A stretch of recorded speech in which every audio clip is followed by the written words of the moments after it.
Mes chers camarades, bien le bonjour. Suite à ma dernière vidéo, j'ai atteint le palier des 1500 abonnés sur ma chaîne. Donc déjà, je tiens à tous vous remercier pour votre soutien. Je tiens à remercier en particulier ceux qui me soutiennent, ceux qui sont abonnés depuis un long moment, qui sont présents avec moi sur Instagram, sur Telegram, y compris sur YouTube, qui ont toujours la même ferveur, je dirais, le même enthousiasme à l'idée de faire revivre les traditions indo-européennes et les traditions païennes. Donc, pour célébrer ces 1500 abonnés, je vous ai proposé il y a quelque temps sur mes réseaux sociaux, voilà pourquoi il est intéressant de me suivre, sur Instagram et sur Telegram, je vous ai proposé de faire une FAQ, exercice que j'avais déjà réalisé pour les 500 abonnés, d'ailleurs j'ai revisionné la vidéo, c'est vrai que j'ai pris un petit coup de vieux, enfin un petit coup de vieux, ça reste jeune, mais c'est toujours amusant de voir l'évolution, en l'espace de quelques années, à peu près 2 ans je crois. Hein. Et du coup, je vous ai proposé cette FAQ pour les 1500 abonnés, et vous avez été un certain nombre à me répondre, vous m'avez posé des questions très pertinentes, très intéressantes, et du coup, me voici pour y répondre.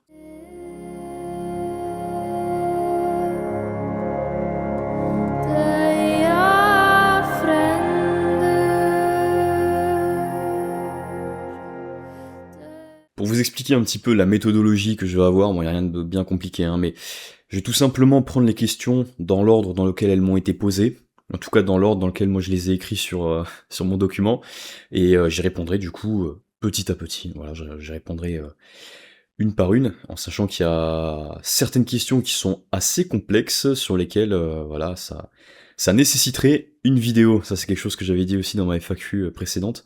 Donc c'est vrai que pour penser à des sujets de vidéo, ça peut être intéressant de revisionner ce genre de FAQ.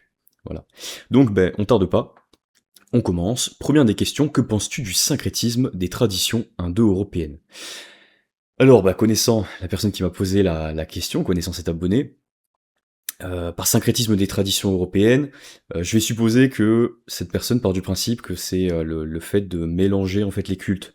Voilà, donc de rendre par exemple un culte aussi bien par exemple à des divinités védiques qu'à des divinités avestiques, celtiques ou romaines, voilà par exemple. Alors là, dans ce contexte-là, je vais on va dire dissocier un petit peu ce syncrétisme. Voilà, je vais le diviser en deux. Pour moi, il y a le premier syncrétisme qui pour le coup est assez malsain, assez peu correct d'un point de vue je dirais de la méthodologie hein, pour rendre un culte à des divinités. Si on part du principe qu'on veut rendre un culte à plusieurs divinités dans un seul et même rituel, là je pense que ça pose problème.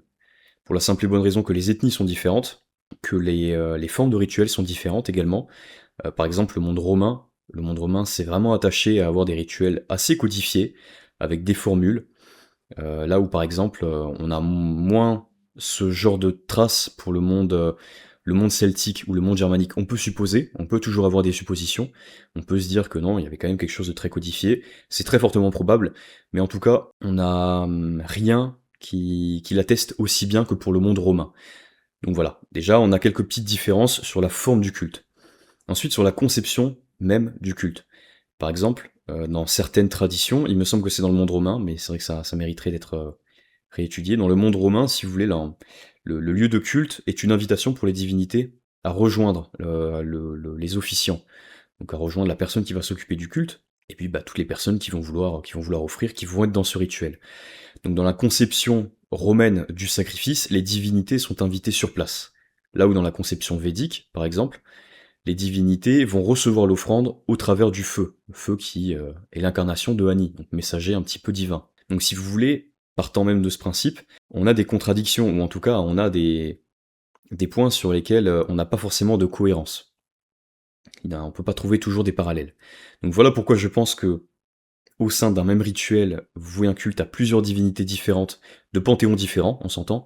Pour moi, c'est une erreur, ce n'est pas quelque chose de très correct, et puis ça impliquerait de tordre un petit peu les méthodes, et donc de bafouer un petit peu les cultes tels qu'ils étaient pratiqués. Maintenant, si par syncrétisme, on entend le fait de vénérer plusieurs panthéons, plusieurs divinités, de panthéons différents, avec je vais dire des rituels bien distincts, bien séparés, ça en revanche, je pense que ce n'est pas quelque chose de mauvais. Pour la simple et bonne raison que l'indo-européen aujourd'hui a quelque peu évolué, et que par exemple en tant que français, nous avons du sang celte, nous avons du sang germanique, nous avons probablement du sang latin, peut-être que certains ont du sang iranien, par l'arrivée des Alains en Gaule, et peut-être que certains ont même du sang grec, et d'autres sangs peut-être un peu minoritaires. Donc si vous voulez aujourd'hui réfléchir en matière d'ethnie simple et pure telles qu'elles étaient à l'Antiquité ou à l'époque médiévale, c'est plus forcément d'actualité. Les choses ont un peu évolué, des Indo-Européens se sont mélangés, pour le meilleur je pense, et ce qui fait que du coup aujourd'hui, voilà, je pense qu'un Français n'est pas obligé de s'astreindre au panthéon celtique, et un Germain pas obligé de s'astreindre au panthéon germanique par exemple. Voilà, d'autant que comme je vous disais, bah, voilà, dans le nord de la France, on retrouve quand même beaucoup de sang germanique, et peut-être que frontière avec l'Italie, on va retrouver un peu plus de sang latin, ou voilà, on peut avoir des cas un peu comme ça. Donc je pense que ce syncrétisme de distinguer les différents rituels toujours en séparant les traditions, mais en vénérant plusieurs, en fait, en s'affiliant à plusieurs traditions. Pour moi, ce n'est pas une erreur. À titre personnel, c'est ce que je fais moi-même.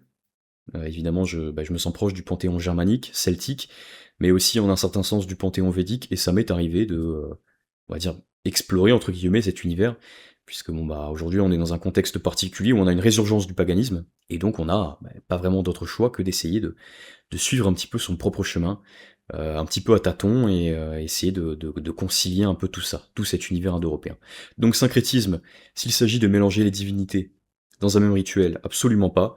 S'il s'agit simplement de rassembler les divinités autour de différents rituels, et tout simplement de distinguer les rituels en fonction des panthéons, là par contre je trouve que c'est pertinent. Alors, deuxième question, penses-tu que les Européens sont à l'origine de toutes les civilisations du monde?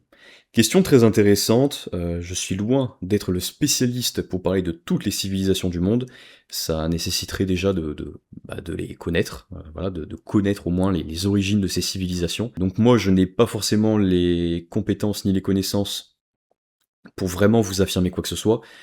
Malgré tout, je pense que si l'Européen peut avoir une influence sur presque toutes les civilisations du monde, en tout cas sur leur origine, je pense qu'il n'a peut-être pas créé toutes les civilisations.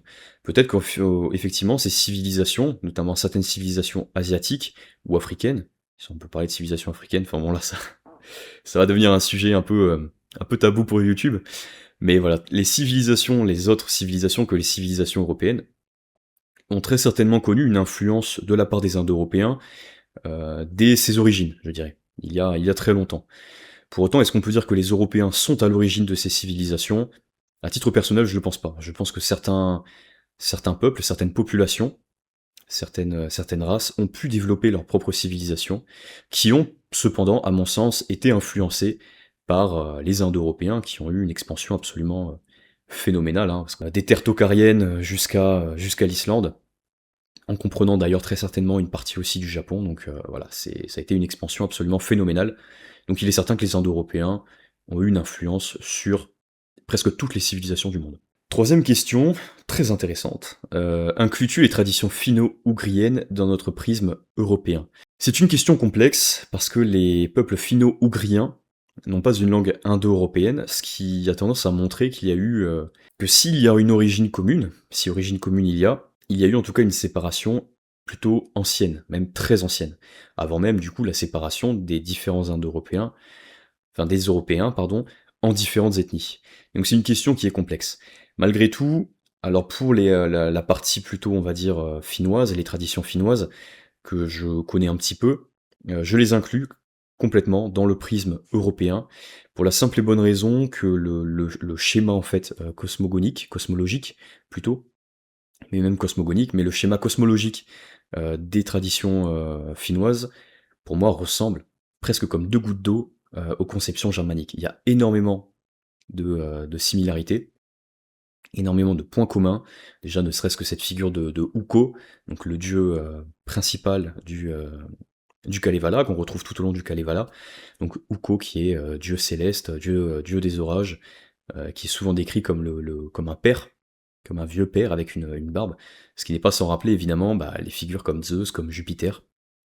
On peut penser à d'autres divinités comme Tapio, divinité des forêts, qui ressemble énormément à certaines divinités qu'on peut avoir dans le monde celtique avec Cernunnos. Donc voilà, pour la partie finnoise, je l'inclus complètement dans le prisme européen, en ayant une certaine distance pour la simple et bonne raison que voilà, cette barrière de la langue, je dirais, est difficile à appréhender. C'est difficile de savoir dans quelle mesure est-ce qu'on peut comparer les traditions, et voilà. Mais sinon, de manière générale, j'aurais tendance effectivement à inclure les traditions finno-ougriennes dans le prisme européen. Après tout, ce sont des peuples qui vivent sur les terres européennes et qui ont parfaitement su se faire leur place parmi les peuples européens, et je pense que déjà ça c'est un très bon indicateur, au vu de la crise identitaire qu'on traverse actuellement, de la crise migratoire pardon, qu'on traverse également. Je pense qu'on a de très bons indicateurs pour savoir si une population est plutôt proche de nous ou plutôt éloignée. Voilà. On voit bien qu'il n'y a pas de problème de cohabitation avec les Finlandais.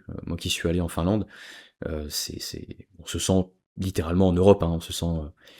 On se sent vraiment en Europe avec des frères européens, donc pas de souci là-dessus. En Hongrie, j'ai pu y aller aussi, bah, on se sent également avec des Européens, il n'y a pas de question là-dessus. Alors que si vous allez dans différentes villes et métropoles de France, vous ne vous sentirez plus en Europe. Donc je pense que la question est la suivante, c'est qu'à partir du moment où on arrive à faire continent avec de telles populations, c'est que manifestement, ils sont très proches de nous. Troisième question très importante et question complexe, encore une fois, on m'a posé beaucoup de questions complexes, c'est passionnant. Que penses-tu des chamanismes du Nord?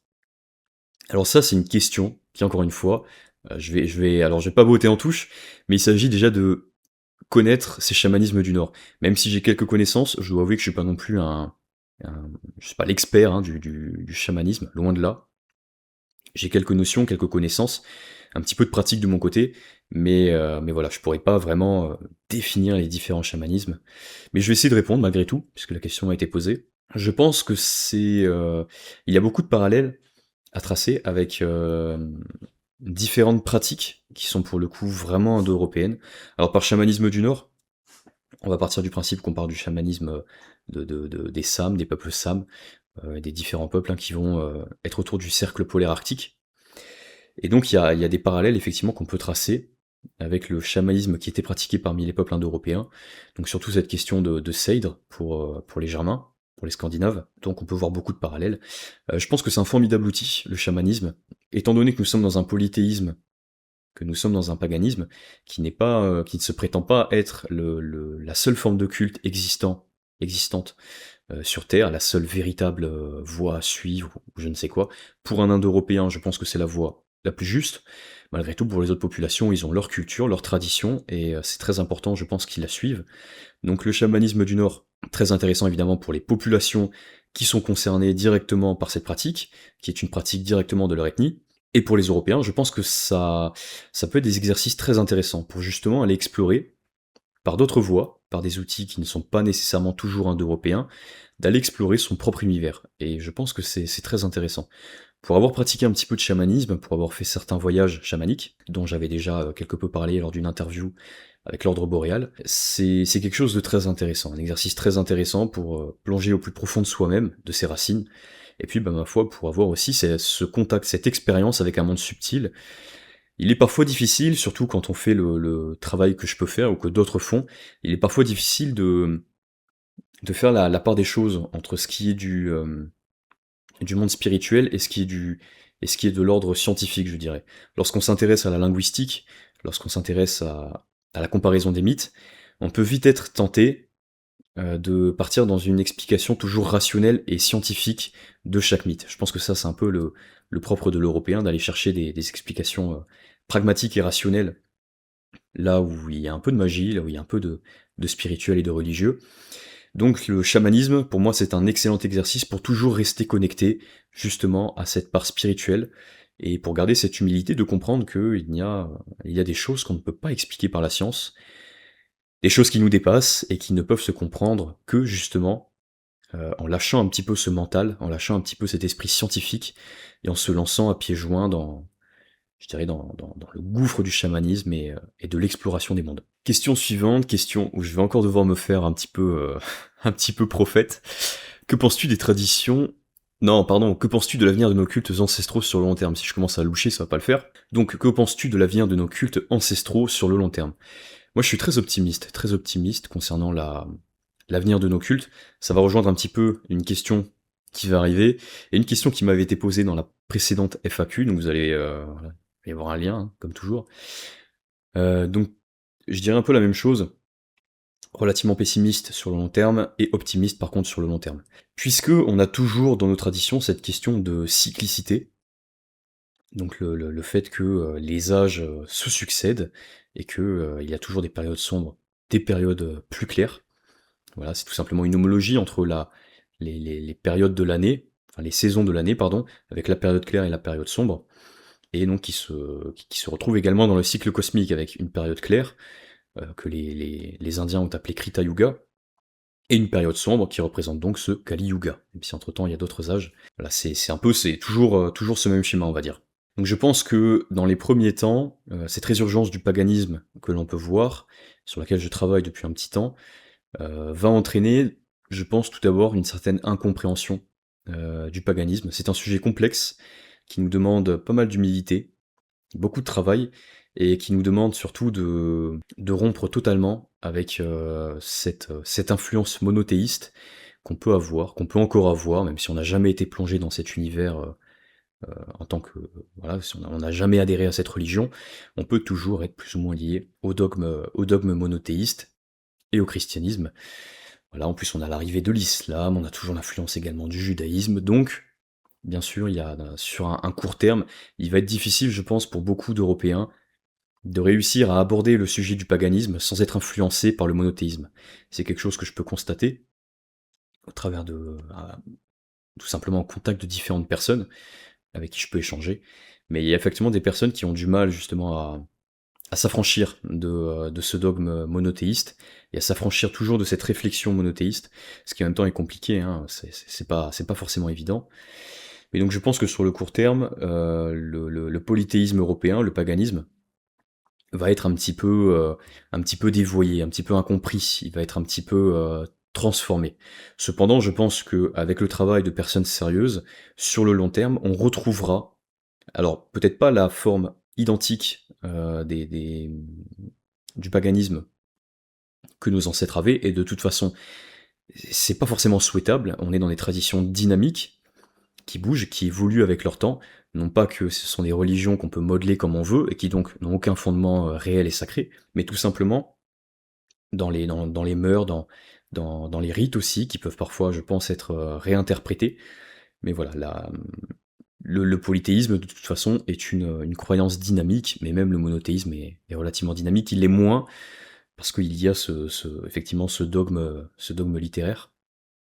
Mais donc le polythéisme est dynamique, voilà. Donc je pense que sur le long terme, par le travail sérieux de différentes personnes, des spécialistes, des grands chercheurs, on peut penser à Georges Dumézil, on peut penser à Jean Audry, que j'apprécie tout particulièrement ses ouvrages, mais on peut penser à Guyon Var aussi pour le monde celtique. Bref, je pourrais vous citer des dizaines et des dizaines d'auteurs qui ont fait un travail formidable pour retrouver la foi ancestrale des Européens, et vraiment en se penchant sur ces ouvrages, et en pratiquant de notre côté, on va retrouver une forme de culte qui nous correspond à nous, Indo-Européens, et on va pouvoir renouer avec nos traditions. On a aussi en parallèle, malgré tout, malgré ce que certaines statistiques ont tendance à montrer, un rejet de plus en plus puissant du christianisme.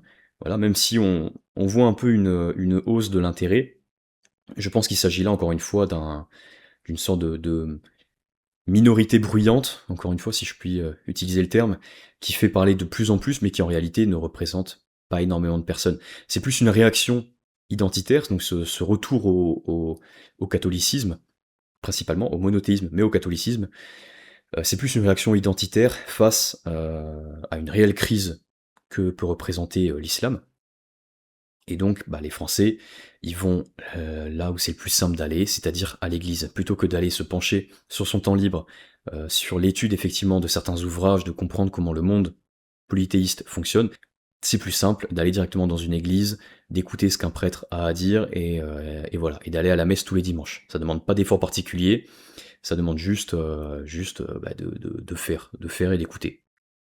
Là où dans le polythéisme, vous n'avez pas d'autre choix que d'être actif. Donc il y a une petite sélection, je dirais, élitiste qui peut se créer, dans le sens où, bah, effectivement, les monothéistes vont se laisser guider comme un troupeau de moutons, hein, c'est comme un troupeau d'agneaux, c'est bien parlant, là où les polythéistes, justement, vont, on va dire, prendre l'initiative d'aller chercher par eux-mêmes leurs connaissances, d'aller explorer par eux-mêmes, et ne pas forcément compter sur les autres pour leur dire ce qu'il faut faire. Donc je pense que sur le long terme, le polythéisme se retrouvera grandi, fortement grandi, et je pense qu'il a un très bel avenir devant lui. Et de toute façon, c'est quelque chose que l'on retrouve, comme je l'ai dit au début, dans toutes nos traditions.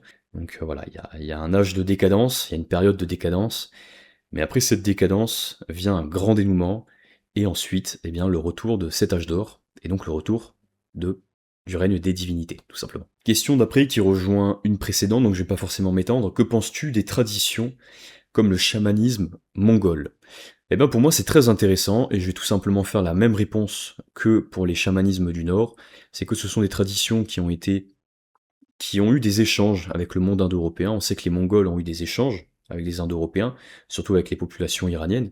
D'ailleurs, leur maîtrise du cheval, d'après certains, pourrait venir des populations iraniennes, qui auraient transmis ça aux Mongols. Bon, je pense que les Mongols ont pu aussi développer leur propre cavalerie de leur côté, mais voilà, sujet complexe. Et donc le chamanisme mongol, pour moi, représente un peu le même intérêt que le chamanisme, les chamanismes du Nord. C'est-à-dire que ce sont des outils. Il faut les voir comme des outils qui sont pas proprement indo-européens, dont on peut s'inspirer peut-être pour aussi retrouver nos propres outils indo-européens de chamanisme et parfois de certains exercices de transe. Et donc il faut le voir tout simplement comme un outil, comme un moyen, pas une finalité, mais comme un moyen pour aller justement se connecter aux divinités, aux ancêtres ou à différentes forces qui peuvent animer l'univers. Voilà. Donc très intéressant. Je pense que ça vaut le coup de se pencher pardon, sur le sujet.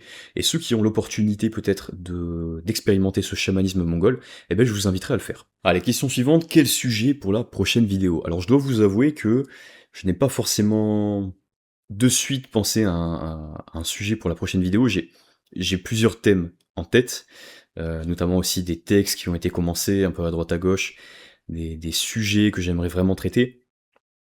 Mais pour la prochaine vidéo, je suis certain de rien. Je vais pouvoir vous expliquer un petit peu aussi la façon dont je fonctionne.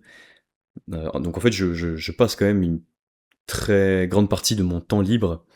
Donc par temps libre, j'entends en dehors du travail que j'ai. Je passe une grande partie de mon temps tout simplement à lire, à me documenter, à étudier les traditions indo-européennes. Et il s'avère que parfois, au détour d'une lecture, je vais tomber sur un sujet vraiment très intéressant. Et là, je me dis, bon, j'ai trouvé le sujet pour ma prochaine vidéo. L'avantage, c'est que je suis vraiment, on va dire que j'explore le sujet en même temps que je fais la vidéo, en quelque sorte. Donc, si vous voulez, il y a toujours cette forte curiosité qui attise la passion peut-être parfois dans les textes et dans l'acharnement que je peux avoir aussi parfois pour travailler. Je dis bien parfois, hein, je suis pas non plus un bourreau de travail, mais voilà, parfois il y a cette petite flamme obsessionnelle qui tout simplement me guide au travers des textes. Et donc c'est plutôt pratique. Donc pour le sujet de la prochaine vidéo, je ne suis pas encore certain. J'aimerais sincèrement aborder le sujet du destin, la question du destin, surtout pour les traditions germaniques. Mais c'est un sujet très complexe, et à chaque fois que je me replonge dans le texte que j'ai commencé, je me rends compte du travail que ça représente. Donc voilà, il y aura certainement une prochaine vidéo, une vidéo qui arrivera très prochainement, enfin prochainement, pas très prochainement, mais prochainement, sur le destin. Je pense que ce sera une vidéo que je vais diviser en plusieurs parties, en tout cas un thème que je vais articuler autour de différentes vidéos. Mais voilà, cette question du destin pour moi est vraiment essentielle pour appréhender la tradition germanique, qui est une tradition que vous êtes nombreux à apprécier et que beaucoup de personnes en Europe de l'Ouest apprécient tout particulièrement et pour bien des raisons. Donc voilà, je pense que si on veut bien comprendre la tradition germanique, il faut bien comprendre cette question de destin, mais c'est un sujet qui est extrêmement vaste. Donc peut-être effectivement ce destin, j'espère aussi. J'aimerais commencer une nouvelle série de vidéos pour parler, on va dire, de sujets un peu plus généraux. Par généraux, j'entends de parler des traditions séparément. Donc voilà, faire une vidéo peut-être sur le polythéisme germanique, les traditions germaniques, ensuite faire une vidéo sur les traditions celtiques. C'est vrai que la façon dont j'aborde mon travail, la façon que j'ai d'aborder le monde indo-européen, c'est toujours de relier les traditions entre elles, parce que ce qui me fascine, ce qui vraiment me passionne, c'est justement cette origine commune indo-européenne et le fait d'aller chercher au plus lointain, je dirais, à l'origine, à la source de toutes ces traditions qui viennent donc je dirais, d'un même point, de notre unité indo-européenne. Sujet très important. Mais du coup, c'est vrai que ça rend peut-être parfois les vidéos un peu indigestes, où j'aborde des notions qui peut-être ne sont pas bien saisies toujours par tout le monde, et j'aimerais du coup poser les bases. Voilà, parler des traditions germaniques, parler des traditions italiques, parler des traditions slaves peut-être aussi, que je connais très mal d'ailleurs, traditions baltes qui sont passionnantes et que je connais très mal également, traditions védiques, avestiques d'ailleurs, je viens de recevoir la Vesta au moment où je tourne cette vidéo. Donc voilà, j'aimerais justement poser les bases des différentes traditions, et ensuite, à partir de ces vidéos, partir justement faire ce travail de retour aux sources, un peu comme Taliesin qui remonte, en tant que saumon qui remonte le cours d'eau pour retourner aux origines, bah, faire un petit peu ce même travail justement d'aller de retourner un peu à l'origine des traditions indo-européennes, mais une fois que le cadre aura été posé. Voilà, ne pas griller les étapes. Donc, prochain sujet, potentiellement le destin, même très certainement le destin, et ensuite je pense poser bien les bases de toutes ces traditions indo-européennes qui sont fascinantes. Quelle perspective pour ta vie personnelle? Eh bien écoute, quelle perspective pour ma vie personnelle? Beaucoup de joie, beaucoup d'aventures, beaucoup d'amour, beaucoup de lutte, et puis beaucoup de lait cru, beaucoup de viande crue, beaucoup d'œufs crus, et voilà, un contact avec la nature, voilà, tout simplement. Les perspectives pour ma vie personnelle, mais surtout, ce lien, évidemment, ce lien inévitable, et ce lien très fort avec les traditions indo-européennes. Donc j'espère aussi, au fil du temps, réussir à acquérir toujours plus de connaissances vis-à-vis de ces traditions indo-européennes, et voilà, et pratiquer aussi plus intensément, peut-être de manière un peu plus cohérente, hein. Je pense que c'est ce qui peut me manquer aussi un petit peu. Mais voilà, les perspectives pour ma vie personnelle. Alors, question d'après. Question un peu délicate. Ton avis sur le folklore et le business autour du monde viking? Alors, j'ai parlé, dans un premier temps du folklore. Alors, mon avis sur le folklore, en réalité, je pense que j'ai pas vraiment d'avis à donner. Le folklore existe, c'est pas quelque chose qui m'intéresse tout particulièrement. Ce que je critique un petit peu avec le folklore, c'est que certaines personnes, alors c'est pas une critique du folklore, c'est une critique de l'appréhension du folklore pour certaines personnes, mais certaines personnes vont chercher à retrouver des mythes et à retrouver des vérités religieuses au travers du folklore. Je pense que c'est un mauvais schéma. Je pense qu'il faut plutôt comprendre l'inverse. Il faut partir du religieux pour comprendre le folklore, et faire le chemin inverse, c'est un chemin qui est risqué, parce que le folklore est issu de traditions plutôt populaires. Voilà, même si on peut retrouver des éléments de la tradition indo-européenne, il faut bien comprendre que le folklore est un aspect populaire des traditions indo-européennes. Voilà, et le folklore a évolué, a été imprégné de christianisme, de différentes traditions. Dans d'autres parties du monde, au contact du monde musulman, certainement un folklore à mi-chemin entre polythéisme indo-européen et islam. Voilà, le folklore a pu aussi se mélanger avec différentes traditions qui ne sont pas indo-européennes. Voilà. Mais donc le folklore, c'est un outil qui est, en tout cas c'est quelque chose qui est assez difficile à appréhender correctement. Et donc, si vous voulez, le folklore a utilisé les traditions indo-européennes pour se développer, et qui s'est donc développé sous forme de traditions populaires, hein. Le folklore sont les traditions populaires, mais en parallèle, on a les traditions indo-européennes, donc celles sur lesquelles moi, à titre personnel, je travaille, celles que j'analyse. Ce sont ces traditions indo-européennes qui, pour le coup, ont été transmises majoritairement par des classes plutôt aristocratiques, et plutôt par la noblesse. Voilà, dans l'ensemble des mondes indo-européens, on le constate toujours, mais déjà ceux qui s'occupaient des rites, donc les officiants des rites, par exemple dans le monde celtique, avant l'apparition de la classe sacerdotale, donc de la classe des druides, c'était bien les rois, les chefs de tribus, de villages.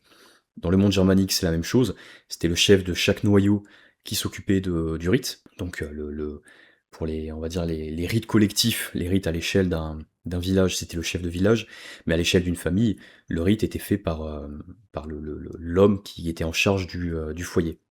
Voilà. Mais donc ce folklore, pour moi, représente la tradition populaire qui, au final, ne m'intéresse pas tant que ça, bien qu'il y a des choses à en tirer. C'est pas quelque chose qui m'intéresse, et je pense que pour faire revivre l'âme de l'indo-européen, ce n'est pas ce vers quoi il faut s'orienter. Voilà. Donc folklore, tradition plutôt populaire, traditions qui ont été pas mal modifié, qui représente un peu les contes, les légendes, tout ça, quelques superstitions. Donc voilà, tout ça, c'est du folklore. Et après, on a les traditions indo-européennes qui, pour le coup, nous parlent de cosmogonie, de toutes les cosmologies, qui nous parlent d'eschatologie, qui nous parlent vraiment de l'univers en lui-même, des dieux et de leurs antagonistes. Donc, voilà, mon avis sur le folklore, c'est que c'est intéressant pour ceux qui s'y intéressent, mais voilà. En tout cas, ce n'est pas mon cas.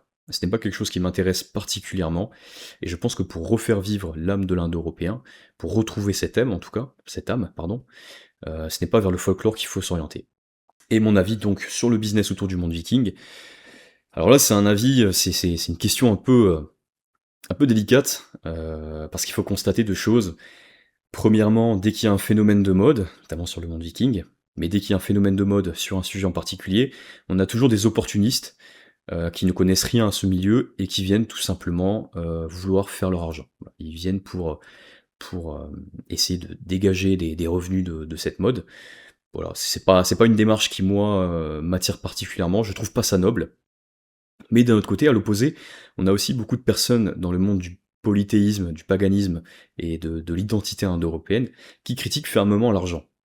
Pour, ma foi, peut-être à juste titre, hein, puisque la Voluspa nous met bien en garde que l'un des derniers âges, donc l'un des âges les plus sombres sera celui du règne de l'or, l'âge de l'or.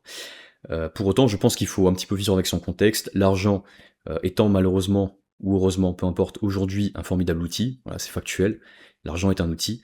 Je pense que ça peut être intéressant effectivement pourquoi pas de vivre de cet univers qui nous intéresse, mais je pense que la finalité première ne doit pas être le fait de générer des revenus, mais la finalité première doit être plutôt de faire vivre un monde, de faire revivre un univers. Je vais prendre tout simplement mon exemple, hein. J'ai donc un Patreon, sur lequel je propose un abonnement voilà, par mois. Ceux qui veulent me soutenir peuvent s'abonner, mais par contre, la finalité première, c'est bien justement de transmettre du savoir. Voilà, ça c'est un petit coup de pouce, je dirais, pour ceux qui ont envie de le faire. Mais je ne me couperai jamais, par exemple, de ce savoir que je transmets sur YouTube, sur Instagram, sur Telegram. Ça reste pour moi la pierre angulaire de mon travail. Voilà, donc il faut pas non plus fuir complètement l'argent, parce que si on fait ça, on n'arrivera jamais à rien bâtir. Dans ce monde, pour bâtir quelque chose, il faut un minimum de revenus, un minimum d'argent, de fonds. Donc il faut chercher effectivement à faire de l'argent. Maintenant, ça doit pas être la finalité première. La quête principale, en tout cas à mon sens, c'est bien de faire revivre ces traditions indo-européennes. Allez, question d'après, qu'est-ce qui t'a motivé à faire cette chaîne YT, cette chaîne YouTube du coup? Alors ma motivation première, ça a été tout simplement de vouloir faire revivre ce polythéisme vers lequel je me suis tourné assez jeune au final. J'avais 16 ans, j'ai pas grandi dans un cadre religieux. Mes parents ne m'ont jamais transmis un quelconque intérêt pour la religion, mais ils m'ont toujours transmis cette curiosité et cette envie de découvrir le monde, de le comprendre. Donc voilà, le choix a été fait par moi-même de m'orienter vers le paganisme, celtique à l'origine, et puis j'ai étendu un peu cet univers aux différentes traditions.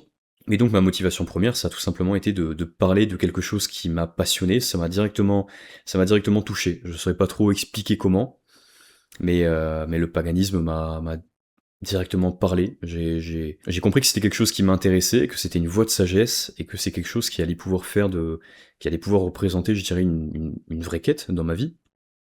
Et donc, je me suis dit, pourquoi pas partager cet engouement que j'ai pour le polythéisme, et pourquoi pas, voilà, essayer de, effectivement, parler des divinités, donner envie à certaines personnes d'aller creuser le sujet, pas faire du prosélytisme à dire, ah, il vous faut absolument croire en telle ou telle divinité, mais dire, voilà, présenter cet univers, qui est le mien, qui est celui de beaucoup d'autres camarades, présenter cet univers, et dire tout simplement, voilà ce que vous pouvez avoir devant vous, voilà ce à quoi vous pouvez adhérer, ce à quoi vous pouvez retourner, voilà tous les enseignements que cet état d'esprit peut vous donner, et voici l'éthique de vie que vous pouvez combiner à toutes ces croyances. Donc voilà tout simplement une vie digne que vous pouvez mener en retournant vers les traditions indo-européennes. Et évidemment, une autre démotivation, ça a été tout simplement de constater cette crise identitaire hein, voilà, que tout le monde aujourd'hui constate, tout Européen constate, cette crise identitaire. Et le monothéisme ne m'a jamais semblé être une bonne alternative à cette crise. Pour moi, elle en est l'un des symptômes, enfin, même l'une des causes, peut-être, plus que l'un des symptômes, l'une des causes. Et donc voilà, j'avais envie de proposer modestement, humblement, une solution à cette crise identitaire, et en espérant que certains s'y retrouvent et que certains puissent suivre un chemin de vie qui serait agréable et noble pour eux. Voilà, donc la motivation. Une autre des motivations, ça a été tout simplement de me promener sur YouTube, hein, moi-même, de constater avec joie que certaines personnes font un travail formidable. Et là, ça rejoint un petit peu une des questions qu'il y aura après, voilà, que je citerai après du coup. Mais voilà, une chose qui m'a quand même pas mal motivé aussi, ça a été de voir le travail d'Ulfric d'Alsace. Voilà, le cercle d'Ulfric actuellement. Et c'est tout simplement de constater son travail et de me rendre compte que c'est quelque chose de très intéressant, que notre histoire, on la connaît que trop peu. Alors lui touche beaucoup au sujet de la génétique, de l'anthropologie, même s'il a parlé évidemment de spiritualité. Et alors moi, ce sujet d'un peu scientifique ne m'intéressait pas directement, c'est pas ce dont je voulais parler, surtout qu'il le fait, je pense, bien mieux que je ne le ferai jamais.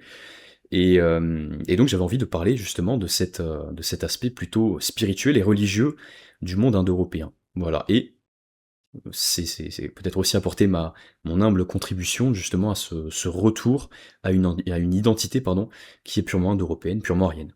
Alors, dans notre société actuelle, quel est le meilleur moyen pour rencontrer un partenaire? Eh ben, je vous dirais tout simplement de connaître la bonne entremetteuse. Voilà, c'est un petit retour d'expérience que je pourrais vous faire, connaître la bonne entremetteuse. Non mais plus sérieusement, pour rencontrer un partenaire ou une partenaire, hein, suivant votre sexe, je pense tout simplement qu'il faut déjà dans un premier temps se concentrer sur soi. Alors ça fait très bateau, hein, je suis pas du tout coach en développement personnel, euh, mais c'est quelque chose qui me semble relativement vrai. C'est que pour prétendre à avoir quelqu'un, pour prétendre à être aimé ou aimer quelqu'un, bah, il faut déjà pouvoir s'apporter l'amour dont on a besoin. C'est alors ça va être voilà l'instant un peu émotion, hein, un peu bateau en même temps, mais bon voilà je vous dis ce que je pense. Il faut déjà être capable de s'apporter l'amour dont on a besoin pour ensuite être plus lucide face aux choix qu'on va devoir faire quand on va peut-être rencontrer quelqu'un. Mais donc pour arriver à cette rencontre, eh ben, je dirais tout simplement d'avoir des hobbies, d'avoir des passions, de vivre plus ou moins dedans. Si vous aimez, je sais pas, la musculation, ben peut-être voilà, explorer cet univers de la musculation. S'il y a des événements autour de chez vous, pas juste aller à la salle, parce que bah, dans les salles, voilà, je pense que c'est un peu limité, encore que. Mais s'il y a des événements autour de chez vous, si vous aimez, je sais pas, la danse, eh ben pourquoi pas danser, aller à des représentations de danse. Voilà, en fait, c'est tout simplement essayer de faire des rencontres dans un cadre qui vous plaît. Pour la simple et bonne raison que vous allez très certainement trouver quelqu'un qui a les mêmes centres d'intérêt que vous, et ça forcément, bah, c'est quand même bien. Et deuxième raison, c'est que vous allez presque nécessairement être dans une bonne dynamique, dans un bon état d'esprit. Ce qui fait que, bon, bah voilà, pour faire des rencontres, si vous êtes de bonne humeur, c'est toujours mieux que de faire des rencontres quand vous êtes de mauvaise humeur. Vous faites les courses le soir après le boulot, il est 19h passées, et vous avez qu'une hâte, c'est de rentrer chez vous. Bon, c'est pas là que vous allez faire vos rencontres. Donc voilà, ne pas aussi hésiter à se communautariser, à rejoindre des groupes sur internet, que ce soit sur Instagram, je sais pas, Telegram, des groupes sur Telegram, échanger avec différentes personnes. Mais voilà. Je pense qu'il y a aussi une question de destin, j'aurais tendance à dire ça, mais ça c'est ma propre croyance. Je pense qu'il y a une question de destin et que vouloir provoquer les choses, ce n'est pas que c'est pas bon, c'est que parfois c'est un petit peu vain de vouloir provoquer les choses. Donc je vous dirais de tout simplement vous concentrer un peu sur vous-même, tout simplement, d'essayer d'évoluer avec vous-même, de vous apporter l'amour dont vous avez besoin, et peut-être que les normes mettront sur votre chemin la personne avec qui vous voulez être. Voilà. Donc je suis désolé, ça va être une réponse un peu une réponse où je vais un petit peu botter en touche parce que c'est pas du tout un domaine que je maîtrise particulièrement. Je crois que si la chance quelque part à titre personnel m'a souri pour les fois où j'ai rencontré quelqu'un, euh, ou alors c'était une question de destin. Voilà, ça dépend des conceptions. Je pense que c'était plus une question de destin. Mais donc j'ai pas forcément de conseils très pertinents à donner. Voilà, je pense que la communautarisation et de rejoindre différents groupes, vraiment dans lesquels on peut partager des centres d'intérêt, c'est peut-être la meilleure des solutions. Voilà. Et du coup, bah, bon courage dans ta quête de partenaire. Alors, donc, question d'après. Quel avenir pour notre peuple européen vu tout ce que nous traversons? Et donc ça rejoint ce que je disais un peu avant, ce que je disais dans ma FAQ des 500 abonnés. Je suis pessimiste sur le long terme, optimiste sur le... Non, pardon, pessimiste sur le court terme, je vais y arriver. Pessimiste sur le court terme et optimiste sur le long terme.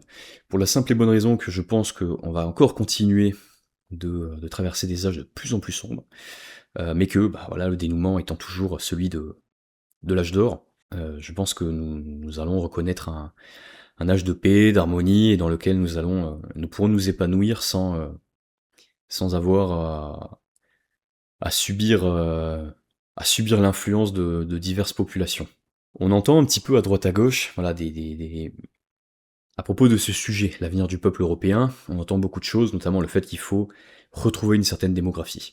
Évidemment, il faut avoir un solde démographique positif, en tout cas être sur une dynamique positive concernant notre démographie. Maintenant, tout comme nous n'avons jamais connu un peuple constitué exclusivement d'aristocrates, je pense que nous ne connaîtrons jamais une planète constituée uniquement d'Européens. Voilà. Le peuple indo-européen, pour moi, est un peuple qui est particulièrement élitiste, particulièrement aristocratique. Ça se voit dans les mythologies, ça se voit aussi dans l'histoire du peuple indo-européen, la façon dont il a réussi à conquérir différentes terres. On est un peuple qui est particulièrement aristocratique. Pour autant, parmi ces peuples-là, l'aristocratie a toujours constitué une certaine minorité. C'est logique, c'est presque dans la définition de l'aristocratie, c'est une minorité qui est particulièrement élitiste et qui se situe au-dessus des autres. Eh bien, je pense que pour le peuple indo-européen, c'est un petit peu la même chose, c'est qu'il faudra jamais espérer, à mon sens, être plus nombreux que d'autres populations, parce que c'est pas là-dessus que nous misons, c'est tout simplement sur la qualité de nos individus que nous misons, et pas sur la quantité. Il ne faut pas, voilà, il ne faut pas entrer dans des schémas de quantitatifs, il faut rester, je pense, dans cette idée qualitative. Bien sûr, comme je l'ai dit, hein, toujours en gardant en tête qu'il nous faut malgré tout une certaine population, hein, donc une certaine démographie positive. Donc voilà, pessimiste sur le court terme, cette fois j'y arrive, et optimiste sur le long terme. Alors, y aura-t-il très prochainement des lives? Alors, il y en a un que je prépare, qui commence à être assez avancé. Je pense que courant du mois de juillet, pendant le mois de juillet, je proposerai ce live. Le sujet est un sujet très intéressant, qu'on aborde pas suffisamment, à mon goût, et qui reste très flou. Donc oui, il y aura un live pendant le mois de juillet, mais de toute façon, je vous donnerai des nouvelles très bientôt. Question d'après, quels sont tes groupes de black metal ou autres préférés? Donc pour parler du black metal, j'aime tout particulièrement le groupe Caverne, qui est à mon sens en tout cas c'est mon groupe préféré de black metal. C'est un groupe merveilleux, avec des musiques merveilleuses. C'est vraiment envoûtant, surtout leur dernier album. Le dernier album, parce que si ma mémoire est bonne, je crois que c'est un peu un solo project, en fait, il s'agit d'un homme qui a tout fait. Mais si ma mémoire est bonne, hein, voilà, je crois que le groupe en fait est constitué d'une seule personne. Là-dessus, il faudrait que je revérifie, mais voilà. J'aime aussi particulièrement le groupe BMH, le groupe évidemment KPN, hein, assez connu. Autarcie aussi, Grill, que j'aime particulièrement.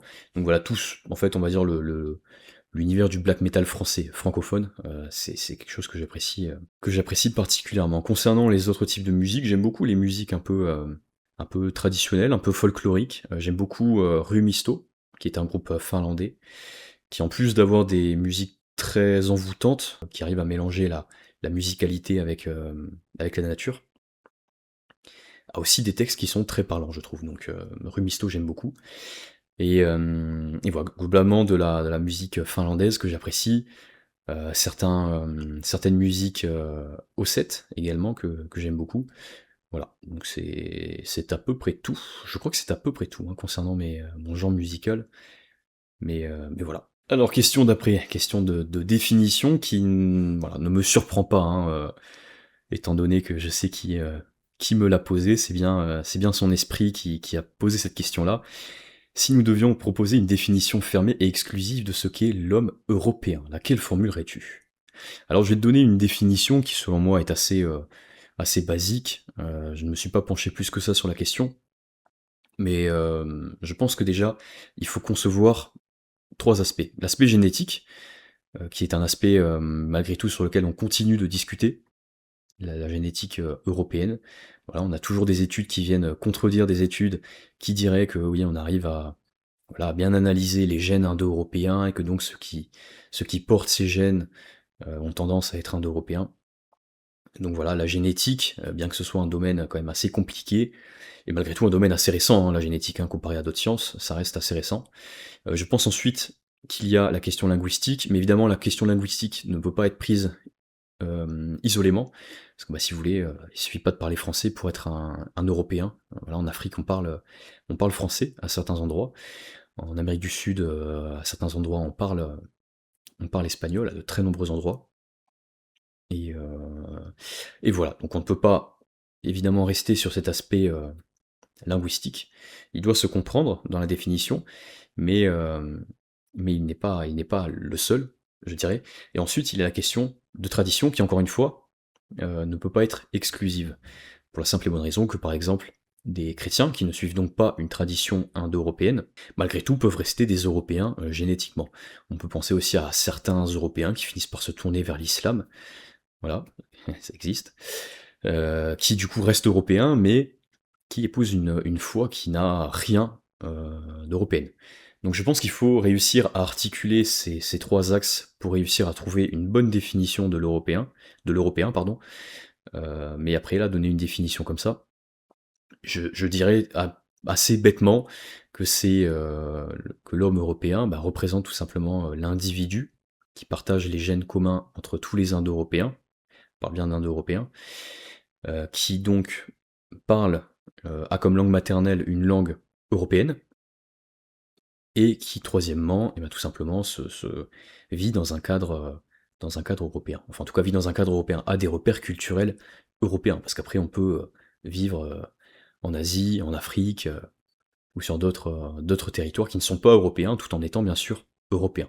Donc c'est une définition complexe, voilà, je pense qu'effectivement il faudrait se pencher dessus en profondeur pour réussir à en donner une bonne définition, mais voilà, je pense que ces 3 aspects sont quand même les principaux. Question suivante, quels sont les projets de la chaîne? Alors j'ai énormément de projets, j'aimerais étendre mon Patreon, proposer beaucoup de live, proposer plus d'interactions avec vous, c'est vraiment quelque chose que j'aimerais faire sur le long terme, réussir à développer un lien communautaire plus puissant. C'est pour ça que ce genre de FAQ j'aime particulièrement, même si ça prend un peu de temps à faire. J'aime beaucoup parce que ça permet d'échanger, de vous répondre, et puis ça, on va dire que ça crée une intimité un peu plus développée. Donc développer, on va dire, cet aspect sur Patreon qui permet d'avoir un lien communautaire assez puissant, qui me permet également de contourner une petite censure qu'on peut avoir sur YouTube, en étant plus libre au niveau du choix des mots. Donc c'est quelque chose qui me tient à cœur, que je ferai sur Patreon sans en subir, on va dire, les conséquences directes en matière de visibilité. Donc voilà, développer ce Patreon. J'aimerais beaucoup, d'ailleurs ça fait partie des projets de cet été, investir dans une caméra, avec un stabilisateur pour pouvoir tout simplement vous proposer des vlogs de meilleure qualité, vous proposer déjà plus de vlogs, proposer des vlogs de meilleure qualité, proposer des échanges avec différentes personnes, proposer des concepts assez uniques. J'ai tout un tas de projets en tête.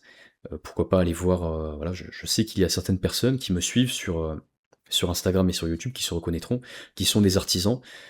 Pourquoi pas aller à leur rencontre et échanger avec eux, promouvoir un petit peu ce qu'ils font, puisque ça s'inscrit dans cette résurgence indo-européenne, et puis bah, en même temps, tout simplement en échangeant à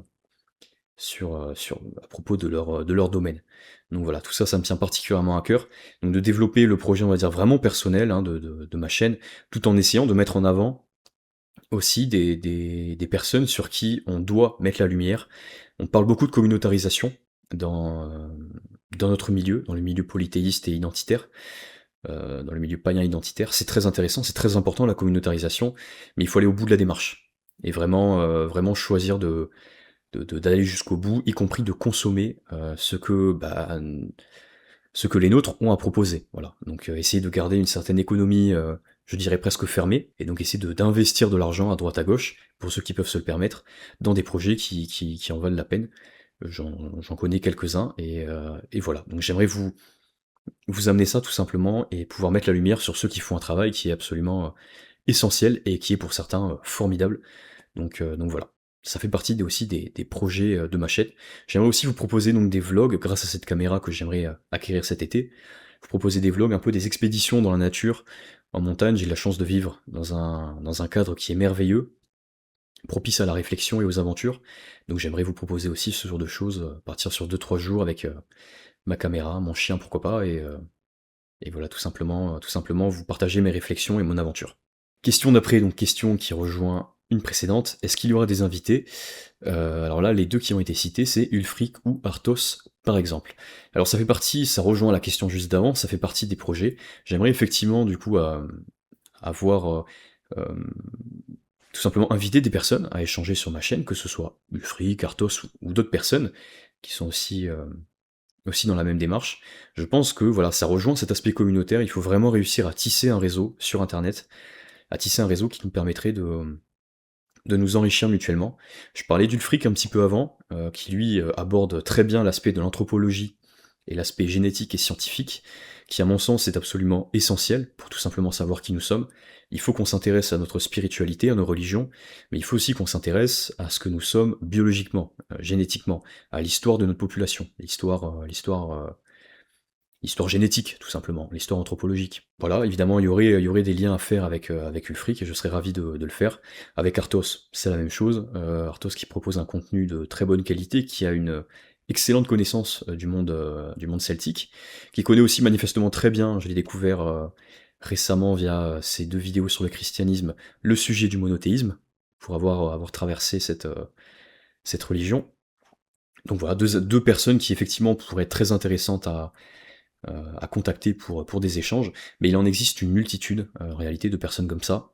Des gens qui, effectivement, ont une activité sur Internet et sur YouTube, et des personnes qui sont tout aussi intéressantes, et qui n'ont pas forcément de YouTube, qui ne s'expriment pas sur YouTube, mais qui tout simplement ont des réflexions très pertinentes et avec qui je peux échanger. Et donc j'aurai le plaisir aussi d'inviter ce genre de personnes pour des discussions, des débats, des banquets peut-être, soyons fous.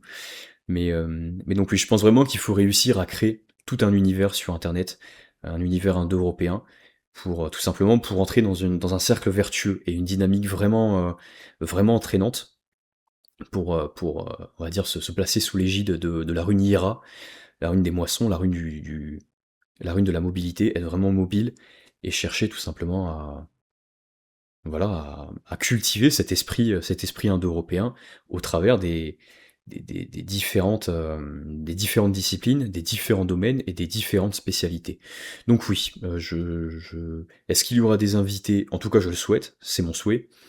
Mais en tout cas, il est certain que je proposerai à certaines personnes d'intervenir ou qu'on échange sur différents sujets. Ça, c'est certain. Alors, une question concernant les objectifs de mes entraînements et ce que je travaille exactement. Alors, mon attrait personnel, enfin mon attrait principal concernant le sport, ça se dirige plus vers les sports de combat. J'avoue que la finalité, quoique peu importe le sport que je fais, la finalité est toujours la même, c'est d'être le plus compétent dans les sports de combat possible, notamment en MMA, voilà, mais bien sûr aussi en lutte, en différents sports de percussion, hein, que ce soit kickboxing, boxe anglaise, boxe thaï. Donc en fait tous mes entraînements, je les articule de sorte à être le plus efficace possible en sport de combat.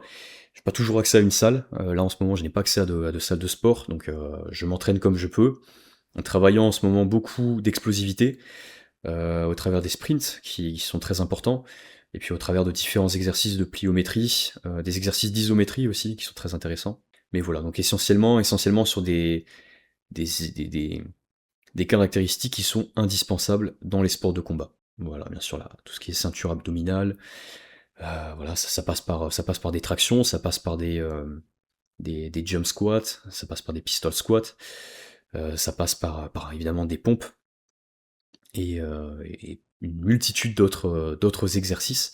C'est aussi quelque chose que j'aimerais refaire un petit peu. J'avais partagé fin 2025 un peu le quotidien, en tout cas en ce qui concerne mes entraînements. J'aimerais me remettre un petit peu dans cette dynamique et vous reproposer quelque chose axé un petit peu sur le sport, hein. Non pas comme étant évidemment l'aspect principal de ma chaîne et de mon travail, mais voilà, petit travail annexe pour vous faire suivre un petit peu mon évolution, et puis peut-être pour motiver aussi certaines personnes qui auraient envie peut-être voilà, d'exploiter un peu plus les potentiels de leur corps. Comment envisages-tu l'avenir des Indo-Européens? Donc j'ai répondu un petit peu à cette question avec quel est l'avenir pour notre peuple, au vu de ce que nous traversons. Donc je vais tout simplement te renvoyer à cette réponse, qui est pessimiste sur le court terme et optimiste sur le long terme. Voilà, ça va finir par, ça finit par rentrer, hein. Quelle est ta saison de l'année favorite? Alors ça, c'est une question vraiment très compliquée. Je crois que je vais encore botter en touche. Non, je dirais quand même que ma saison préférée, ma saison favorite, c'est le printemps. Après un hiver assez rude. En plus, j'essaie je sais pas que j'essaie, c'est que je ne me chauffe pas durant l'hiver, donc je ne chauffe pas, donc il m'arrive d'avoir 8, 10 degrés dans mon appartement. Et j'ai connu plus frais encore, pour vraiment vivre avec les saisons. Et donc je vous avoue que, après avoir passé un hiver en montagne, hein, voilà, en montagne avec la neige et le froid et le fait de vivre dans 8-10 degrés constamment, je vous avoue que le printemps, on l'apprécie quand même pas mal. Donc le printemps, je pense que c'est ma saison favorite. Maintenant, toutes les saisons sont formidables. C'est vrai que l'été, la période estivale pour passer des heures et des heures dans les cours d'eau ou à marcher en forêt, c'est fantastique. L'automne, c'est la même chose, d'avoir un peu cet univers humide, les saisons, enfin la période claire qui décroît, la période sombre qui s'annonce, la période charnière de Samonios qui tous les ans est riche d'expériences. Donc ça c'est pareil, c'est fantastique. Et puis l'hiver, cette immobilité, cette neige, ce froid qui nous force à rentrer au fond de nous-mêmes, qui nous force à l'introspection, c'est formidable aussi. Donc voilà, je dirais que j'adore toutes les saisons, mais j'ai une petite préférence effectivement pour le printemps. Allez, on attaque l'avant-dernière question. Quelle relation avoir avec ses ancêtres si l'on ne se sent pas nécessairement proche d'eux? Je vais demander une petite précision pour la question. Par ancêtre, on entend plus du coup les générations des parents et des grands-parents. Voilà, pas ce qui va au-delà. Donc, quelle relation avoir avec ses parents ou grands-parents défunts, tout ça, lorsqu'on n'est pas nécessairement proche d'eux? Alors je pense qu'il y a deux considérations à avoir. Premièrement, s'il y a réellement un schisme, s'il y a réellement un conflit, je pense que tout simplement, il faut savoir d'où vient le conflit, quelle est notre part de responsabilité dans ce conflit. Si la part de responsabilité nous est majoritairement imputable, la plus grande part de responsabilité, et bien dans ce cas, entamer un travail pour renouer les liens, pour essayer de retrouver un lien sain. Si maintenant la responsabilité est plus de l'ordre des ancêtres en question, ou de l'ancêtre en question, je pense il faut réussir à discerner ce qui est pardonnable et impardonnable. Ce qui est pardonnable, le pardonner, évidemment, et ce qui est impardonnable, tout simplement, ne pas le pardonner, voilà, ne pas faire preuve de clémence et de bonté à outrance, ce n'est pas forcément une bonne chose, mais gardez en tête, en revanche, qu'ils font partie d'une chaîne dont ils représentent un maillon, et que si tu en es là aujourd'hui, si tu as ta vie, si tu es incarné aujourd'hui sur cette planète, sur ce monde, dans ce monde, c'est bien parce qu'ils ont été là. Donc quelque part, on doit toujours avoir une forme de gratitude à l'égard de nos ancêtres, sans pour autant nier qu'ils ont pu commettre des torts, de très graves torts peut-être, pour certaines personnes. Donc voilà, garder cette lucidité, ne pas être dans la diabolisation extrême, ni dans l'amour extrême s'il y a des choses à reprocher. Donc voilà, quelles relations? Je pense qu'il faut les voir effectivement comme des maillons dans cette chaîne, et peut-être aussi se rendre compte, suivant les considérations qu'on a, et le lien qu'on a au destin, se dire aussi que c'était peut-être leur destin qui les a poussés dans cette voie-là, et que c'était peut-être inévitable, que ça ne pouvait pas ne pas se produire. Voilà. Sans forcément chercher, comme je dis toujours, ce nihilisme passif, et donc chercher à tout pardonner parce que le destin. Non, ça ne fonctionne pas comme ça. Dernière question très mignonne, hein, question qui me touche aussi beaucoup. Qu'advient-il des animaux après leur mort? Peut-on communiquer avec eux? Mais je pense que ça, c'est une question que la plupart des païens se posent à partir du moment où ils ont aimé un animal, où ils aiment leur animal, un animal de compagnie, un compagnon, hein, tout simplement, hein, c'est vraiment un compagnon. Au travers des traditions indo-européennes, je pourrais pas te donner d'exemple particulier. Je n'ai pas, au travers des différents textes, notamment au travers de ce lien avec la mort et de ce qui advient après la mort, je n'ai jamais eu de témoignage, je n'ai jamais vu, ni lu, ni entendu quoi que ce soit qui irait dans le sens d'une retrouvaille, on va dire, entre les animaux défunts et toi-même, hein, on va dire. Je ne sais pas ce qu'il advient d'eux après leur mort, je ne sais pas ce qu'il advient de leur âme, je ne sais pas où ils vont, je ne sais pas ce qu'ils font, j'avoue que je n'en sais rien du tout. Peut-on communiquer avec eux? Je pense qu'on le peut. Je pense qu'on le peut dans la mesure où on peut avoir des liens extrêmement forts avec un compagnon, avec un animal de compagnie, des liens parfois plus forts qu'avec des êtres humains, et ça tout le monde pourra le constater. Pour autant, on sait qu'on peut avoir des communications, des liens avec des défunts, avec des êtres humains qui sont défunts. Je pense que l'amour n'y est pas pour rien, l'attachement n'y est pas pour rien, les expériences vécues n'y sont pas pour rien dans ce contact. Donc j'aurais tendance à dire que oui, on peut communiquer avec eux, et instinctivement, voilà, ce n'est que mon avis à moi, mais j'aurais tendance à penser que on peut effectivement les retrouver après notre mort. En tout cas, c'est l'un de mes souhaits, ça c'est certain. Quand on a la chance d'avoir un merveilleux compagnon à ses côtés, c'est presque l'un des plus grands souhaits qu'on peut avoir, c'est de le retrouver après notre mort. Mais voilà. Donc je pense qu'on peut communiquer avec eux, et, euh, et j'ai en tout cas j'ai bon espoir qu'on puisse les retrouver après notre mort. Et donc on en a fini pour cette série de questions, pas mal de questions cette fois-ci, c'est vrai que la FAQ précédente, forcément moins d'abonnés, moins de questions, j'avais eu un petit peu moins de questions, donc voilà, c'est avec plaisir que j'y ai répondu, j'espère avoir apporté des réponses intéressantes pour vous. J'espère que cette vidéo vous aura plu, que ce format vous aura plu. Si vous aimez ce genre de FAQ, n'hésitez pas à vous prononcer dans les commentaires, à me le dire, tout simplement pour que j'essaie peut-être d'en faire un peu plus, d'en proposer un petit peu plus, ou en tout cas voilà, de proposer plus de formats où j'échange directement avec vous. Voilà. Comme toujours, si vous souhaitez me soutenir et soutenir ce travail, cette vidéo, le moyen le plus simple, c'est évidemment de vous abonner, de cliquer sur le pouce bleu, de commenter et de partager cette vidéo, que ce soit sur différents groupes Telegram, sur Instagram ou je ne sais où, et voilà, et ça me ferait vraiment plaisir. Donc, on se dit à bientôt pour une prochaine vidéo, peut-être sur le destin ou peut-être sur un autre sujet.